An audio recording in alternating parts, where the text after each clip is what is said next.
না তোমার বায়না বায়না পূরণ করেছি, নাও খাও। কি গো ঠাকমা, কি করছো এখানে বসে বসে? আরে বাবা, এই ফালতু বায়না করে এমন না, এ কি এই বায়না আবদার কোনো মেটানো যায়? কেন, কি সেই হলো?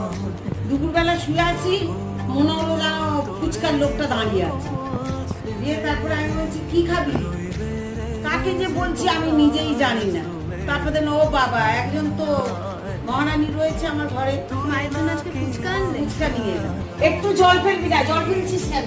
হ্যাঁ, আর কি বায়না করবি তুই?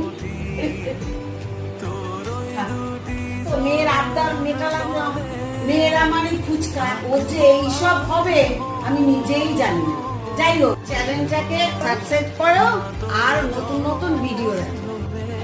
তোমাদের বন্ধুদের সঙ্গে বেশি বেশি করে শেয়ার করো, ঠিক আছে? আর কমেন্ট করো।